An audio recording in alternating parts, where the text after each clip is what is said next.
When it comes to paving, there's a heap of different patterns that have got different skill levels to how you lay them. Now, what I'm doing here is 90-degree herringbone. The reason why I like it is the pavers are all tightly knit into each other, and it looks like it's been really hard to lay.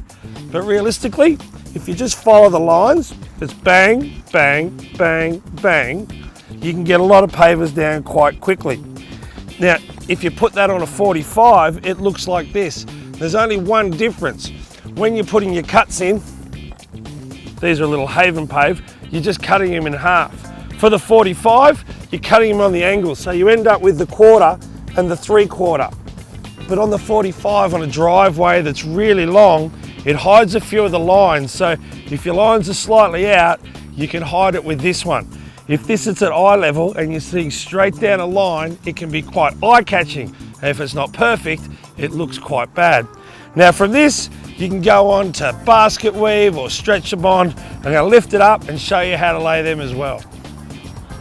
Now this little beauty strata pave, it's 300 by 300, 40 mil thick, and the colour is sunstone. It's one of Adbri's favourites. It's been around forever. And if you've got a big area and you want to make it look less cluttered by having a small paver, you go with a larger format paver. Now they're easy to lay, like I said. You find the corner and you lay it down. You never drop a paver. And then just move it out to create that 3 mil gap. That means the sand can fall between the two. The pavers will never rub and chip on you. This is on the 45, you can lay it on the 90. The only difference is you're cutting the triangles instead of a half. Now this here is called stack bond, where the 4 corners all meet.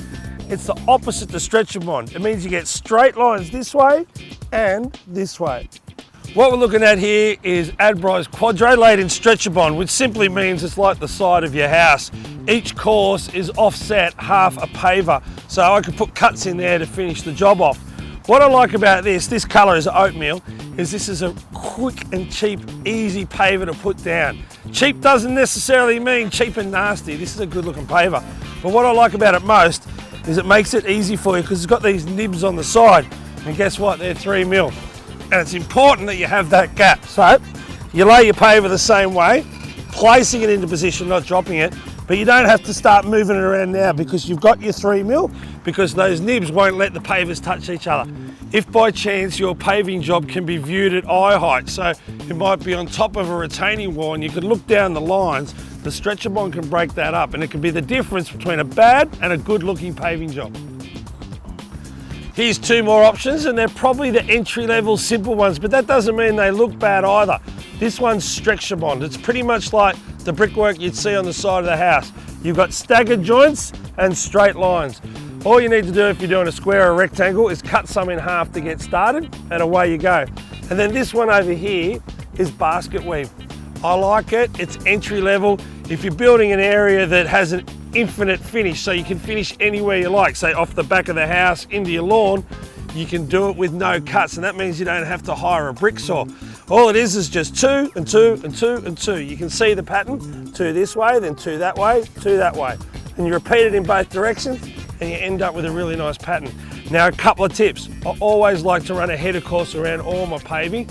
That just means you won't end up with a little paver on the edge. Now, even though you mud it all in, a little paver is harder to hold still. So if it's 1 course in, it's nice and solid. And then as far as butting them up, where you put one next to the other, that's a no-no for a couple of reasons. You might end up chipping them when you're putting them down, but they do need a little bit of wiggle room. You're laying pavers, not tiles, remember, and it'll cover any imperfections. Not that there's any imperfections in an Adbri paver, where you've got the 3 mil gap between the two. So when I talk about having a nice tight bond, I'm meaning the pattern rather than them being butt together.